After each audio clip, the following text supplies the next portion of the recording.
जिन्होंने 1962, 1965 तथा 1971 की लड़ाई में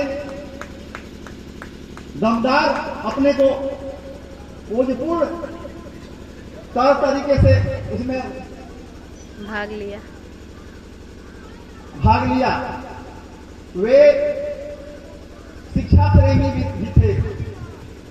जब हम लोग लालू सरकार के जैसे हम लोग बहुत सारे लोग हैं जो अभी भी सड़क पर घूम रहे हैं, बीएससी, बीएड, एमए, बीएड करने के बाद भी हम लोग को नौकरी नहीं मिली। ये तो कहिए कि सुप्रीम कोर्ट के आदेश के अनुसार 34,540 लोगों की नौकरी हुई, करके आया तो वित्रहित का शिकार हो गया। प्रयाग उच्च विद्यालय बड़े बगावा में कुछ दिनों तक कार्य किया। पिताजी बोले कि बिना पैसा के कहाँ क्या पढ़ा रहे हो। एक 2000 में एक विद्यालय खोला था कन्वेंट, जो बहुत अच्छी तरह चला। उसमें वे लड़कों को अनुशासन का पाठ पढ़ाते थे और बच्चों को पीटी भी कराते थे, जिससे बच्चे बड़े खुश रहा करते थे। और पढ़ाई भी बहुत 2-3 साल तक बहुत अच्छी रही। 2002 में अकस्मात उनकी मृत्यु हो गई, जिसके चलते यहाँ विद्यालय की प्रबंधन व्यवस्था चरमरा गई। क्योंकि मैं बड़े बगावा विद्यालय में पढ़ाता था, वहाँ गणित का शिक्षक था। तो प्रिंसिपल साहब ने कहा कि 2 में से एक, या तो वहाँ रहिए नहीं तो यहाँ रहिए। तो मैं समझा कि वित्रहित विद्यालय हो जाएगा, बहुत जल्दी हो जाएगा। मैंने इसको छोड़ दिया और कंटिन्यू वहाँ पढ़ाने लगा। यह विद्यालय बंद हो गया।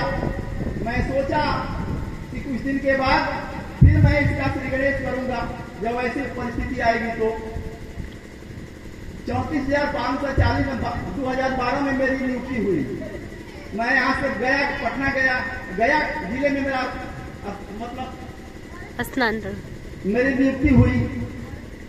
वहां से 6 साल काम करने के बाद फिर मैं गोपालगंज जिले में बनकटा जागीरदारी, मध्य विद्यालय बनकटा जागीरदारी में मैं आ गया। पिछले साल 30 जून को मैं सेवानिवृत्त हुआ और तब से इस काम में मैं लग गया कि मैं अपने पिताजी के कर्मभूमि पर मैं जो विद्यालय उन्होंने खोला था उसको मैं फिर प्रयास करूं चलाने के लिए। मैं चाह रहा हूं कि उस विद्यालय के स्थान पर मैं एक कोचिंग, ब्राइट फ्यूचर कोचिंग संस्था खोलूं, क्योंकि बच्चों का झुकाव विद्यालय शिक्षा से ज्यादा कोचिंग में है। यहाँ दूर दूर तक कोचिंग वगैरह नहीं है। 5-7 किलोमीटर बच्चियों को जाना पड़ता है पढ़ने के लिए।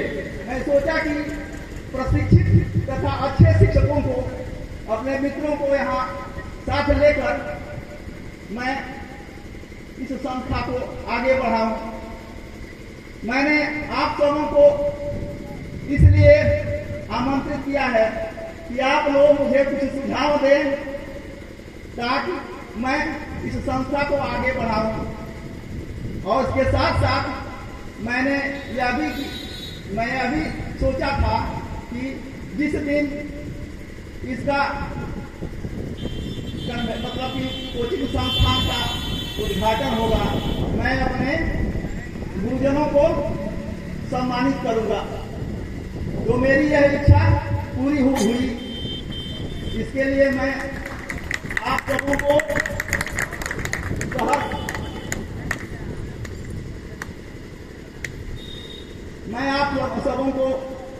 आप लोगों का समय ज्यादा आप लोगों ने दिया, इसके लिए मैं क्षमा प्रार्थी हूँ। मुझसे कोई गलती अगर हुई हो तो उसके लिए क्षमा कीजिएगा। जय हिंद।